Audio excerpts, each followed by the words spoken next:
FSN Radio. It's all about what's next. Go to financialsurvivalnetwork.com and sign up for your free weekly newsletter. You'll also get 3 free reports. The Financial Survival Network. It's all about what's next.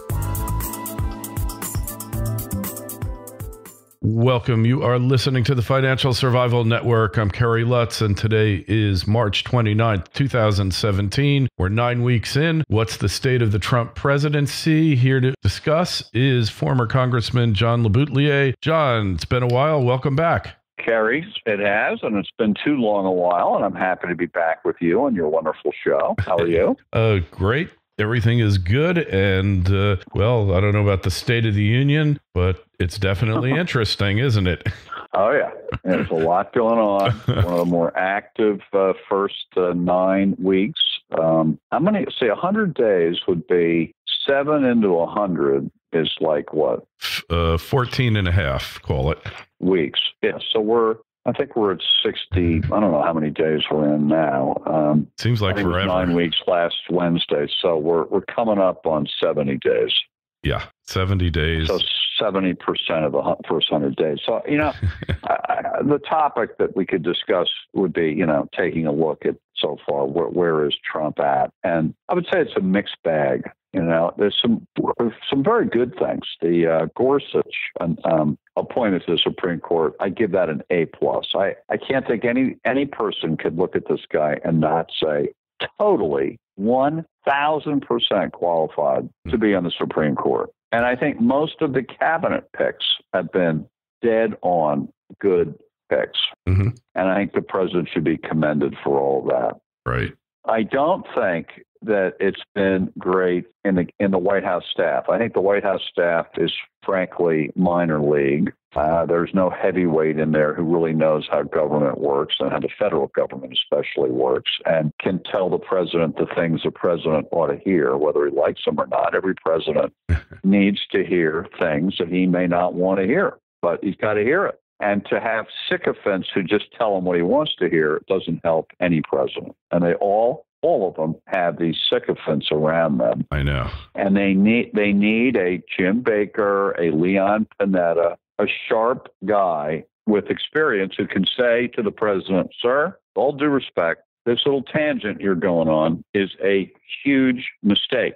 And I'm going to tell you why it's a mistake, and invoke some history, some precedent to show that this particular thing. For instance, the tweet about Obama bugged Trump Tower has been a huge negative, Kerry, for this president. It has diverted attention from the White House, from the legislative effort, has sent congressional committees on a wild goose chase. I'm sure in his heart of hearts, Donald Trump, if he could take that back without having to admit he was wrong, would take it back because it hasn't helped him. It's hurt him. Mm-hmm. And he shouldn't be tweeting at 6:24 on a Saturday morning without staff being involved in it. And what a president says and tweets and writes is hugely important. Every word that comes from a president carries the weight of gold with it and must be treated that way.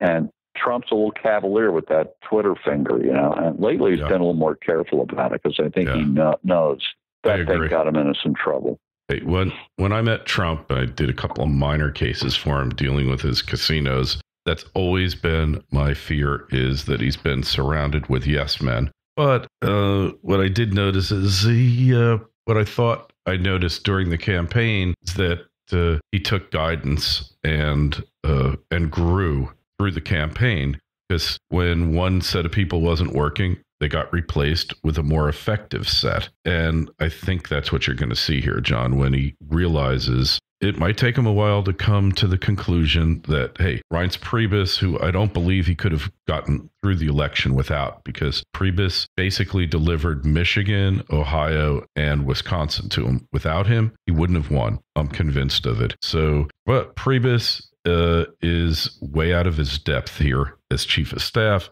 He's got to go. And once that happens, and maybe he brings in Chris Christie and he's testing him out with his opioid abuse committee right now. I think it's a test run, but I think he brings in the adults, and I think you'll see a transition again take place. It's my guess. Well, it could be. Could be, you're right, because he did 3 times in 4 months change the campaign staff. In June, he got rid of Lewandowski and brought Manafort totally to run the whole thing. He'd already had Manafort above Lewandowski, but Lewandowski was running it. Gets rid of him, puts Manafort in charge till August, and he gets rid of Manafort, brings in this triumvirate of Priebus, Bannon, and Kellyanne Conway. Yeah. And they took it all the way. And he did listen, especially the last 10 days of the campaign where he went on the teleprompter, stopped with the off-the-cuff comments, and stopped stepping all over his own message. And it worked, and he won. Now, as president, he's stepping all over his message all the time, and he needs to tighten it up. I think, we had this unfortunate quote to Time magazine the other day, which is, I quote, "I must be doing something all right because I'm president and you're not." It was an Obama paraphrase. It's a George H.W. Bush phrase, the first Bush, when he became president. And staff would come in and tell him not to do something. He'd say to them, "If you're so smart, how come I'm president and you're not?" Wrong answer. Wrong answer, and the wrong way of thinking. You should not be thinking that I'm smarter than my staff. No. Yeah, you're the boss.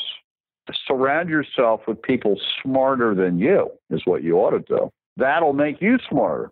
Yeah. Not surround yourself with ass kissers who tell you what you want to hear. Hey, the world's full of those, John. We know it. But looking at his cabinet picks, some of them are downright inspired. I think General Kelly for Homeland. I think Mattis. I mean, they're doing more there. They appear to be. And then you go down to Mnuchin. Seems to have a good grasp on things. These guys are, they're go-getters. They know what they're doing. They appear to be in control. I mean, it remains to be seen, but they seem to be a cohesive group. And Rex Tillerson, I mean, we haven't had a Secretary of State like him since Baker. He seems to really be in charge, hits the ground running, and he cleaned house, cleaned out the 7th floor. His 3rd day in office, the deep state there at the State Department. I mean, that guy. So your team. On the one hand, he makes these inspired picks in the cabinet. On the other hand, I think he feels indebted to these people, a lot of the staff that's around him, and he's a person who does reward loyalty. Well, I don't mind having them be there, but they need other people besides them. Yeah. Because, running a campaign, which he basically ran anyway, is one thing. And running the White House and getting along with the government is a whole different deal. And he doesn't have anybody who's ever done it. Kellyanne, Priebus, Bannon, never been in the government before. No. And he needs a seasoned hand, and he needs to listen to it. So that's that. Now we get to policy, and I think he's tried really hard from day one with the executive orders to say to the people who voted for him, "I haven't forgotten the promises I made to you. I'm going to try to keep them." To his credit, he's right from the get-go. He's tried to do it, both symbolically with the meetings with auto companies and Carrier and all that stuff to try to show that I'm going to keep jobs in America. I'm going to fix the economy up. That stuff's all good. Most of it was symbolic, but it was still good. He was trying to have people know I'm not changing now that I'm here in Washington. That I commend him for. But then we get to the things that he screwed up, and there's been a few of them. One was the executive order on the travel ban, which was a screw up from the get-go. It was only 8 days into the administration. I forgive them for that, but they rushed it. We all know in our lives when we rush things, we make mistakes. We screw up. And that first one was written by Jason Miller. The other departments weren't consulted properly. It was a fiasco of implementation. And of course, it was a fiasco in the courts and was blocked by a George W. Bush federal judge, not a quote, so-called judge. This guy's a legit judge, and he stops it. That was a screw up. And the second travel ban, which was supposed to be better than the first one, he undercut that by announcing that basically my new travel ban is the same as the old travel ban. Is watered down. I wish we'd kept the old one and gone all the way. So that was the whole thing with that travel ban, and the federal courts has been mismanaged. Yeah. Yes. And I'm sure he wasn't listening to his advisors on it. That's the problem. Put Sessions in charge of that. Put Sessions in charge of it, because he's the guy that's got to go to court and defend it and make it work. So have a lawyer do it. But I think if I remember back on it, Sessions hadn't been confirmed yet. So I know, but still, he still wasn't the attorney general, and they had Sally Yates and all that stuff. And she, yes, that's right. She was the acting attorney general, and she refused to protest the ruling, so he fired her for that. But then we get to the major screw up. The only really big screw up so far, it's a major one, is the whole healthcare thing, which has been an utter disaster politically. Totally. And continues to be. And last night, the president at an event at the White House was talking again about how easy it'll be to fix healthcare, and now we're going to do it with the Democrats. Well, no, you're not. And the Democrats, if you try to get the Democrats involved in healthcare, most Republicans will back out, and the Democrats will insist on no repeal. Yeah. And the biggest single promise of the Republican Party over the last 4 election cycles, which was we're going to repeal it and replace it, will have been undercut by the president. He will be working with the Democrats who will refuse to repeal it. Yep. Yeah, they'll fix it. They'd like to fix it. Well, there is but that's not what the Republicans ran on. Yeah. Yep. Well, they've boxed themselves into a corner. They can't get the votes together. So how do they get out of it, John? Leave it alone, forget about it, and move on to something else. And I think that something else, well, first, something else is coming, whether they like it or not. Yeah. And it is the trickiest thing of all. It's raising the debt ceiling by the end of April. Right. And as you well know, you have to borrow money to run the federal government, and you can't borrow any more when you've hit the debt ceiling until Congress raises the debt ceiling by another $1 to $2 trillion for the next fiscal year. And here's the math. You got to have 218, it might be 216 because we have 2 vacancies in the House. Where are you going to get those votes in the House? The Freedom Caucus won't vote for it, and especially now that Trump is trashing them all the time. Forget them. There's 40 House members who won't vote for it. There are a lot of other Republicans, Kerry, who will never vote to raise the debt ceiling. They're conservative. They don't like debt. They're not going to raise it. And in the past, what would happen is Democrats would participate in raising it. But I don't think they're going to work with Trump. I think they're going to sit off to the side and say, no, you've got the House, the Senate, and the White House. You guys run the government. We're not a part of it. You go raise the debt ceiling. Yeah. And I'm not sure that there are 218 votes to do it, Kerry, and that this could be a disaster for Republicans. That the government will run out of money, and who are the Republicans going to blame? They run all two branches of government. You can blame the Democrats, but it won't work. Well, what power do the Democrats have? Yeah. But they have leverage on Trump. They could say, well, we'll give you some votes to raise the debt ceiling, but in order to do it, you're going to have to give us several things. You have to keep Obamacare. Right. You have to give us $1 trillion for infrastructure, and you have to roll back these new environmental things you just put in. You got to get rid of that. We're not here to participate in ruining the environment, so that stuff's got to go. I mean, they're going to stick it to him with the left-wing agenda. And I'll tell you something. Trump would be amenable to a lot of it normally. He is not a conservative, and he's not a Republican. He will be much happier working with Pelosi and Schumer than he is with Ryan and McConnell in the long run. That there's no doubt in my mind.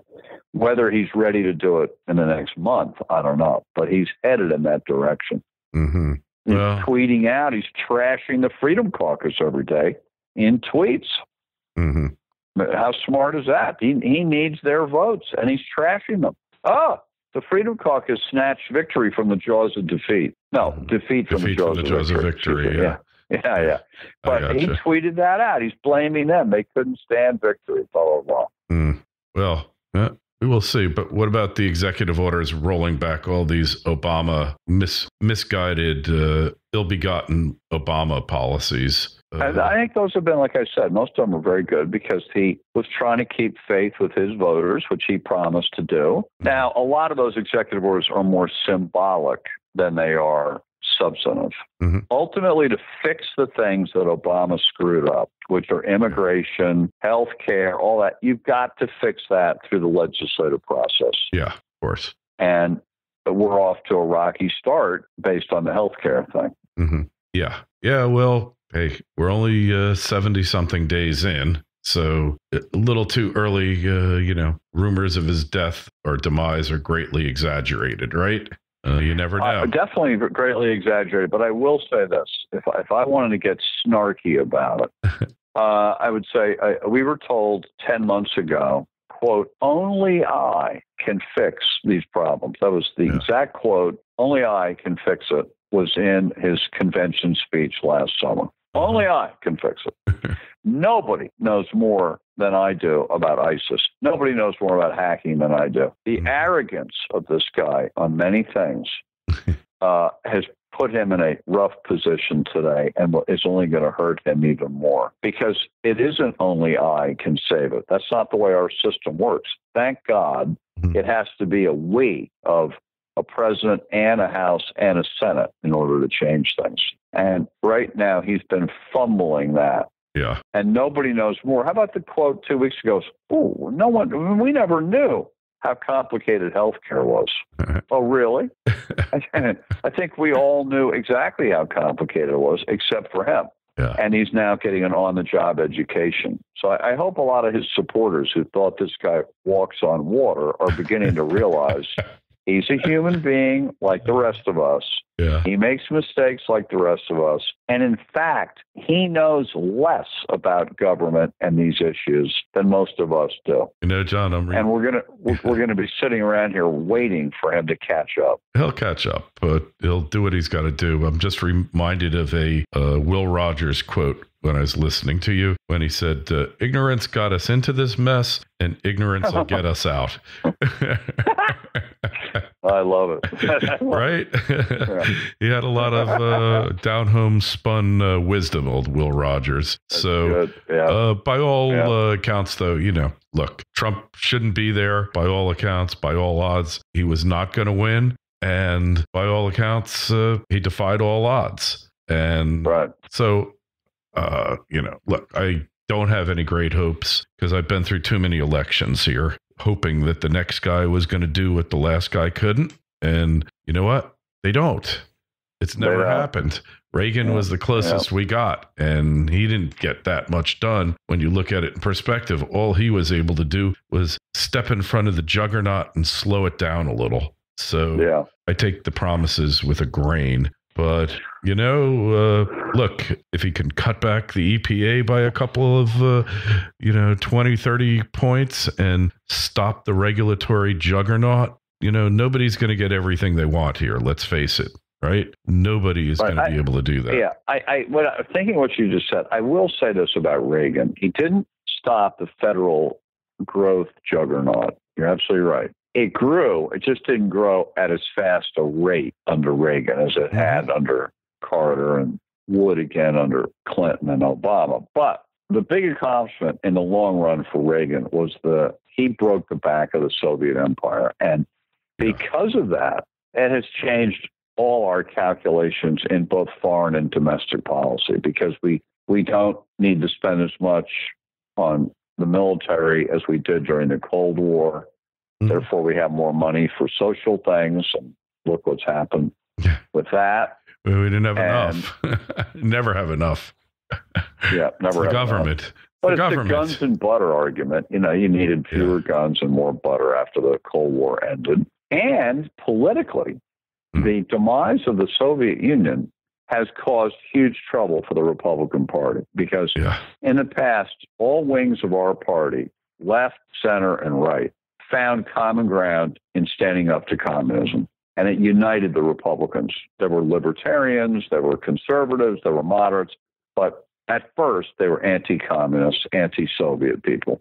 Yeah. Once the Soviets disappeared, that uniting bond was gone. And that's why the Tea Party and regular Republicans, they can both be called Republican, but they don't get along at all. They don't agree on anything, really. There is no Soviet Union to bring us together. So these people are all off the map. That's why Boehner failed as Speaker. It's why Ryan is already in trouble as Speaker. And you can get rid of Ryan and put Joe Blow in there. It's not going to change. These groups of Republicans have nothing in common. Mm-hmm.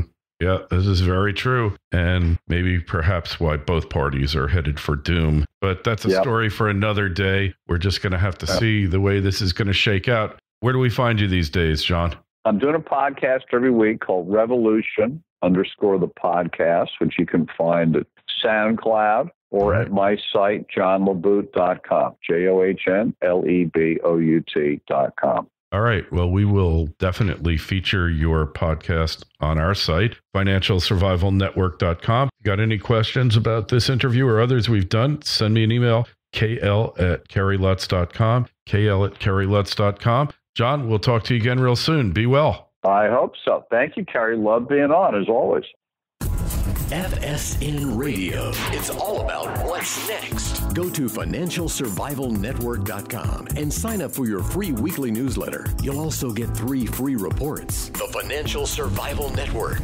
It's all about what's next.